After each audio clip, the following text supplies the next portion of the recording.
गरीब लोगों को इस महंगाई के जमाने में दवाइयाँ खरीदना मुश्किल बन गया है। इसलिए प्रधानमंत्री भारतीय जन औषधि केंद्र योजना के तहत आलम खान इन्होंने अंबरनाथ शहर में 5 शाखाएं शुरू की है। तो जल्दी कीजिए और इस बेहतरीन अवसर का लाभ उठाएं। नमस्कार, मैं प्रणाली, आप सभी का डेली न्यूज में स्वागत है। तो चलिए बढ़ते हैं आज की कुछ ताजा खबरों की तरफ। विधायक अबू आजमी इन्होंने गोवंडी के मदरसा इस्लामिया मेहरुल एंड हिंदी स्कूल को 10 लाख रुपए का डोनेशन दिया है। आइए देखते हैं इस कार्यक्रम की एक झलक। देखिए, ये एक स्लम इलाका है जहाँ समाज के वो लोग रहते हैं जिनकी आमदनी बहुत कम है। ये कोई डेवलप एरिया नहीं है, लेकिन एजुकेशन के लिए जो ये लोग मेहरुल उलूम स्कूल जो बनाए लोगों ने, मैं इनको दिल की गहराई से मुबारकबाद देने इसलिए आया कि इस इलाके में जो तालीम का काम कर रहे हैं लोग माशाल्लाह बहुत शानदार तरीके से कर रहे हैं, और इसलिए हम सब जमा हुए आज यहाँ पर। इन्होंने ये अच्छी नई बिल्डिंग बनाया, नया लोगों को जमा किया, और इसमें बहुत सारे ऐसे लोग जो बड़ी कुर्बानी दे करके इस मदरसे को बना रहे हैं। सरकार की तरफ से कोई इमारत बनाने का पैसा नहीं मिलता है, लेकिन इतनी लंबी रकम लोगों से जमा करके बनाना मैं समझता हूँ बहुत ही मुश्किल काम है। इसलिए हम आज यहाँ आए हैं कि आपको इनको अप्रिसिएशन करने के लिए कि आपने जो काम किया माशाल्लाह बहुत ही मुबारकबाद के काबिल है, और समाज में वो लोग सबसे ज़्यादा मुबारकबाद काबिल होते हैं जो लोग तालीम के लाइन में काम करते हैं। सर, समाजवादी पार्टी इस वक्त एजुकेशन को जिस तरीके से इस मस्जिद के अंदर आप लोगों ने जोर दिया, तो पूरे गोवंडी में एजुकेशन के लिए क्या करने वाले हैं? कोशिश कर रहे हैं। देखिए, सारे स्कूल जितने म्यूनसिपलिटी के थे सब नए बन गए, एक स्कूल बचा हुआ है वो भी नया बनने जा रहा है, और बहुत शानदार तरीके से बनने जा रहा है। हम लोग एजुकेशन पे हमने यहाँ कॉलेज खोलने के लिए एप्लीकेशन की हुई है, उसमें बच्चों को पढ़ाया जा रहा है, और तालीम के मामले में पूरी कोशिश हो रही है कि गोवंडी का एक एक बच्चा तालीम याफ्ता बन जाए। और आपको खुशी होगी, इसी गोवंडी के रहने वाले बच्चे आज जो है ना आला तालीम हासिल कर रहे हैं। यहाँ पायलट भी बन रहे हैं, यहाँ इंजीनियर भी बन रहे हैं, यहाँ डॉक्टर भी बन रहे हैं। बहुत सारे बच्चे, लाइब्रेरी खोल दी गई बच्चों को पढ़ने के लिए यहाँ पे। और अश्विन भाई, गोवंडी में लाइब्रेरी को लेकर आपके खिलाफ एक बड़ी मुहिम छिड़ी हुई है, लोग काम आपके खिलाफ कर रहे हैं, उसको लेकर क्या कहेंगे? ऐसा है ना कि अपोजिशन का काम ही ये है। जिनको इलेक्शन लड़ना है तो कहेंगे अबू आसिम जिंदाबाद, तो कैसे जीतेंगे बेचारे वो? उनको लड़ना है तो वो चाँद में भी दाग ढूंढ कर लाएंगे कि भाई अबू आसिम का। हमने लाइब्रेरी बनाया है, लाइब्रेरी में पैसे लाखों रुपया खर्च हो रहा है, पैसे मिलते नहीं हैं। लोग सबको मदद करना चाहिए। हमने यहाँ पे स्किल सेंटर बनाया है लोगों को नौकरी देने के लिए, लोगों को सिखाने के लिए। अब उसमें जो है कुछ लोग जो हैं वो जो है उसकी शिकायत कर रहे हैं, लेकिन इससे कोई फ़र्क नहीं पड़ता इंशाल्लाह। सर, इस वक्त जो है सरकार आपके खिलाफ काफ़ी कुछ जांच पड़ताल कर रही है, सीबीआई की इंक्वायरी हो रही है, तो उसको लेकर के इंशाल्लाह कुछ नहीं होगा, सब झूठ है। सांच को आँच क्या, हम जो काम कर रहे हैं वो करते रहेंगे, बाकी जो होगा देखा जाएगा। सर, इलाके के अंदर नशे का ग्राफ जो है वो काफ़ी ज़्यादा बढ़ा हुआ है, और गोवंडी के अंदर जिस तरीके से आप भी हमेशा जोर देते हैं कि स्लम एरिया में मैं यूँ कहूँ कि माइनॉरिटी इलाकों में जो है सरकार का पहले से ध्यान नहीं रहता है, इसको लेकर क्या करेंगे? इसके लिए बहुत सारी कमेटियाँ बनी, सच्चर कमेटी बनी, रंगनाथ मिश्रा कमेटी बनी, महमूदुर रहमान कमेटी बनी। ये सब कमेटियों ने कहा कि जानबूझकर मुसलमानों के इलाके को निगलेक्ट किया जा रहा है। यहाँ तक कहा कि मुस्लिम इलाकों में पानी जो है बहुत कम दिया जाता है, मुसलमान को भरपेट पानी ना मिलने पाए, सड़क के दूसरी तरफ पानी आता है, इधर पानी नहीं आता। ये कहा गया कि दलितों से, आदिवासियों से भी ज़्यादा कई इलाकों में मुसलमानों के हालात हैं ये। तो क्या आप क्या समझते हैं कि आपके हालात ये सरकार अच्छी करेगी? सरकार चाहती है कि आप इसी तरह पड़े रहें, लेकिन हम सबको मिलजुल करके अपने हालात को ठीक करना है। हम सरकार से सीधे चाहते हैं, हमें सरकार की कोई मदद की ज़रूरत नहीं है। मदद तो हम अल्लाह से मांगेंगे। हमें इंसाफ चाहिए इस मुल्क के अंदर। हमारी ज़मीनें जो वक्फ बोर्ड की ज़मीनें हैं, हमारे बुज़ुर्गों ने जो वक्फ बोर्ड की ज़मीनें कब्रिस्तान को, मस्जिदों को और स्कूलों को, वक्फ यतीम खानों के लिए दिया ना, वो ज़मीनें जो हराम खोरी में लोगों ने कब्ज़ा किया ना, वो छोड़ दो। हमें सरकार से कुछ नहीं चाहिए। हम इस मुल्क में बड़े बड़े कॉलेज खोल सकते हैं, हम बड़े बड़े इंडस्ट्रीज़ खोल सकते हैं, अपने बच्चों को तालीम दे सकते हैं। हमें सरकारी कोई मदद नहीं चाहिए। मेरे बाप दादाओं की ज़मीन अगर मुझे मिल जाए ना, मैं इस मुल्क में बड़ी शानदार ज़िंदगी गुजार सकता हूँ। जिस तरीके से देखा यह जाता है कि आप माइनॉरिटी की एक बुलंद आवाज़ हो, माइनॉरिटी के हर एक मुद्दे पर आप असेंबली से लेकर संसद तक समाजवादी पार्टी और आप इन तमाम मुद्दों को उठाते हो, तो क्या महाराष्ट्र के अंदर इस वक्त जो मराठा आरक्षण के लिए बड़ा आंदोलन हो रहा है, उस तरीके का एक आंदोलन समाजवादी पार्टी भी लेगी, बड़ा और भव्य आंदोलन होने चाहिए? आंदोलन बड़ा होगा क्योंकि इस मुल्क में सीधे उंगली घी निकलती नहीं है। जब मराठा ने पट्टू जो एमएलए और खासदार बन के माइनॉरिटी के वोट्स पर बैठे हुए, वो लोग इस पर आवाज़ नहीं उठाते। देखिए, हमारी सत्ता नहीं यहाँ पर है। अगर हमारी सत्ता होती तो हम ज़रूर कर लेते। हमारी सत्ता यूपी में है, समाजवादी पार्टी ने यूपी में जहाँ सत्ता उसकी थी 12 से 17 तक, वहाँ 85 कामों में मुसलमानों को 20% रिजर्वेशन दिया, 85 कामों में 20% रिजर्वेशन। हमारी सत्ता यहाँ नहीं है, हम आवाज़ उठा रहे हैं। अगर कम्युनिटी के लोग हमारे साथ खड़े हो जाए, जिस तरह से जब यहाँ कोई मजहबी जलसा होता है बहुत लोग जमा हो जाते हैं, जब ये अपना होता है ये सड़क पर आ जाते हैं, उसमें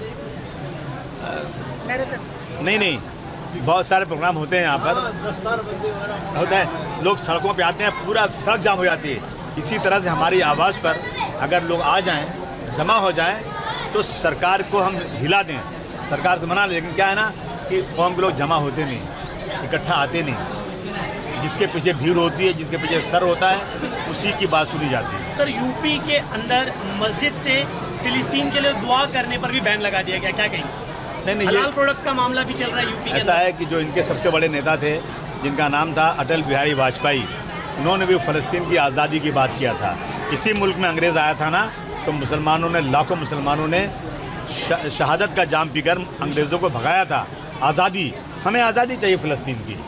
और चूँकि हमारा मुसलमान वहाँ है, हमारी मस्जिद वहाँ है, उसकी आवाज़ अगर हमको नहीं उठाने दिया जाएगा, मैं समझता हूँ ये सरकार की तरफ से बहुत बड़ी फ़िरका परस्ती और ये नाइंसाफ़ी है। अगर पाकिस्तान में, बांग्लादेश में और जो है दूसरे मुल्कों में कहीं भी मंदिर पे हमला होता है, हिंदुओं पे हमला होता है, तो मेरे हिंदू भाई चीख पड़ते हैं, चिल्लाते हैं, मेरे मुसलमानों पे हमला हो रहा है, तो कोई माई का लाल मुझे रोक नहीं सकता। जो करना करो, लेकिन हम दुआ करेंगे उनके लिए, हम बद्दुआ करेंगे इसराइल के लिए जो जुल्म कर रहा है। इसराइल 1947 के पहले इसराइल नाम की कोई जगह नहीं थी। आज हमने अपने घर में जगह दिया, ये बिल्कुल दर बदर थे, हमारे घर में आकर बैठ के हमको निकालना चाहते हैं। मैं समझता हूँ ये बहुत बड़ी नाइंसाफ़ी है। पूरी दुनिया को खड़े होकर के फ़लस्तीन को आज़ाद करवाने का काम करना चाहिए, अगर इंसाफ इस दुनिया में है तो।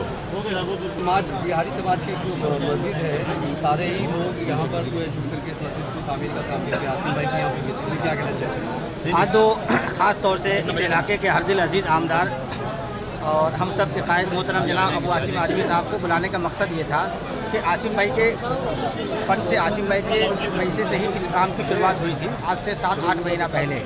और इस इलाके की जो साबिक नगर सेविका है, जिनका ताब इस इलाके में बोलता है, मोहतरमा रुखसाना नाजिम सिद्दीकी साहिबा, उनकी ख़ास निगरानी इस मदरसे को हासिल है। तो मैं इंतज़ामिया कमेटी को मुबारकबाद पेश करता हूँ, ख़ास तौर से आसिम भाई को मुबारकबाद पेश करता हूँ। उन्होंने अपना कीमती वक्त निकाल के इन पेशियों को, इन जिम्मेदारों को मुबारकबाद दी है, इनकी हौसला अफजाई की। और मुस्तकबिल में जो मौलाना शब्बीर अहमद उस्मानी साहब ने आसिम भाई से डिमांड किया है रुखसाना नाजिम सिद्दीकी साहिबा से, वो मुझे उम्मीद है कि आसिम भाई उनको पूरा करेंगे और इस मदरसे के मुस्तकबिल के लिए, इनके रोशन मुस्तकबिल के लिए आसिम भाई और रुखसाना नाजिम सिद्दीकी साहिबा हर मुमकिन कोशिश करेंगे। सब बिहारी समाज जो है पूरे मुंबई के, आप जनरल सेक्रेटरी हैं बाशिंदगान बिहार की, क्या मैसेज देना चाहेंगे आप समाज को? अंजुमन बाशिंदगान बिहार मुंबई के जनरल सेक्रेटरी होने की हैसियत से मैं तो मुंबई में लाखों लोग हमारे मेंबर हैं अंजुमन के, और मैं सबसे यही अपील करता हूं कि हम सब लोग मिल के रहें, एक रहें और हम अपनी ताकत को मजबूत करें।